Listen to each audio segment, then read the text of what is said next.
একাত্তরের চেতনা ব্যবসার নামে কিন্তু বাংলাদেশে ফ্যাসিবাদ কায়েম হয়েছে। অতএব ওই ফ্যাসিবাদ, ওই একই ব্যক্তি একই বয়ানে একই শব্দে যেন বাংলাদেশে ফিরে আসতে না পারে।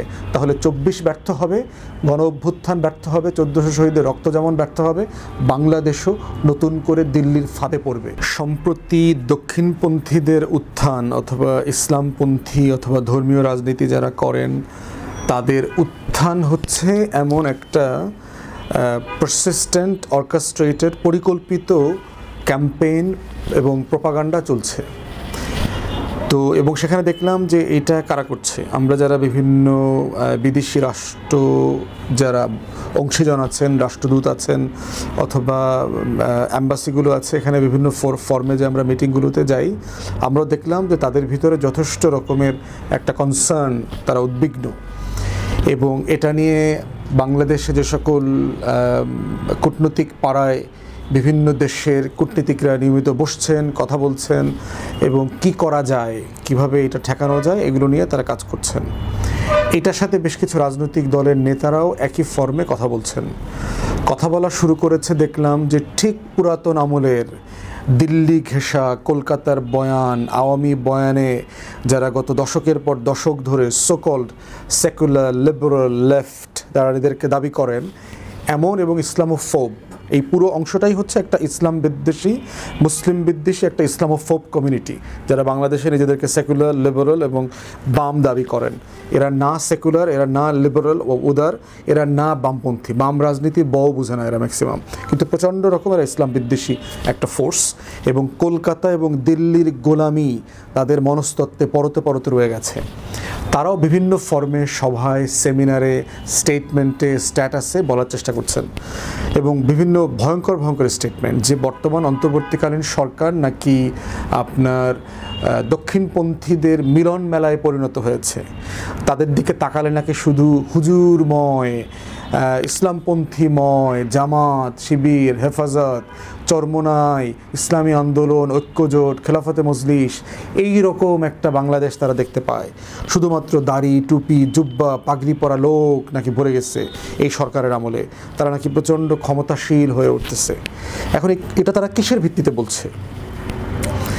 অন্তর্বর্তীকালীন সরকারের যদি ফরমেশনটা দেখেন, প্রফেসর ইউনূস থেকে শুরু করে এখানে যারা উপদেষ্টারা আছেন, ধর্ম উপদেষ্টা ছাড়া আপনি কাউকেই হিস্টোরিক্যালি ডান বলয়ের মানুষ বলতে পারবেন না। কেউ নাই এখানে ডান বলয়ের মানুষ। হিস্টোরিক্যালি এরা সবাই হচ্ছে লেফট, সেকুলার, লিবারাল বলয়ের মানুষ।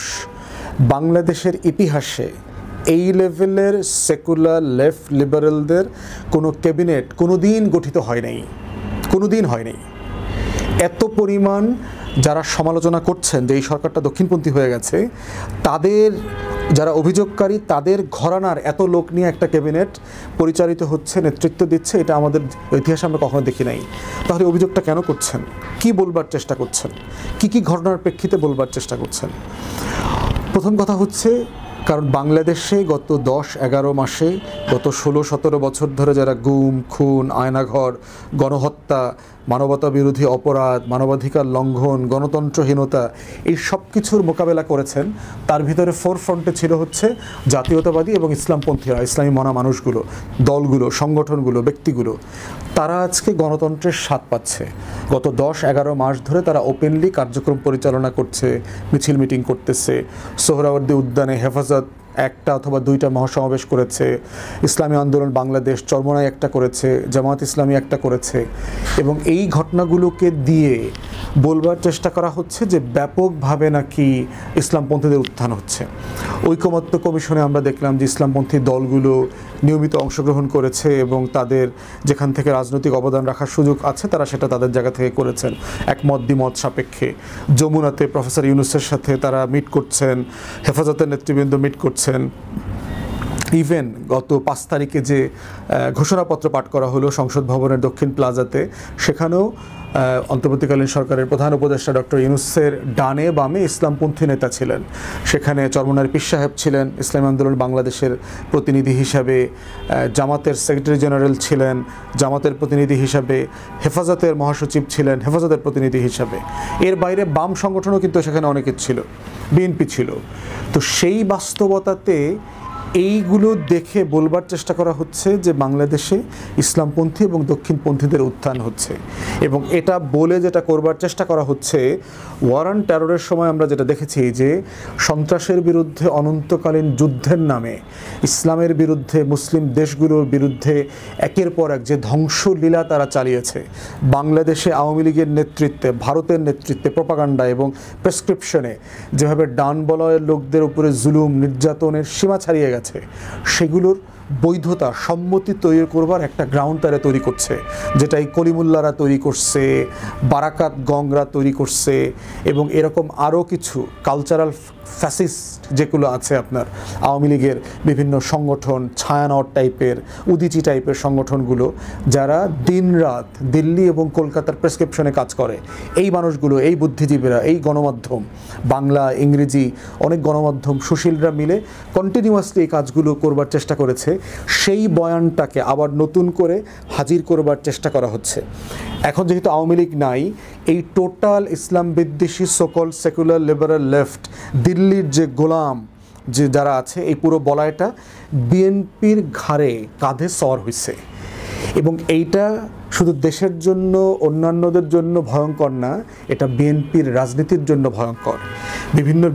বিএনপির বিভিন্ন প্ল্যাটফর্মে যাদেরকে আমরা বিভিন্ন সময় এখন কথা বলতে দেখছি বুদ্ধিজীবী আকারে, এরা কিন্তু ঐতিহাসিকভাবে ইসলাম বিদ্বেষী, মুসলিম বিদ্বেষী মানুষ, এবং বাংলাদেশকে যারা দিল্লির পদলোহিত করতে চায়, দিল্লির অধীনস্থ করতে চায়, সেই ধরনের সাংবাদিকতা, লেখাজোকা, কবিতা, সাহিত্য, গল্প, নাটক, সিনেমা করবার কাজ করেছেন সেই মানুষগুলো।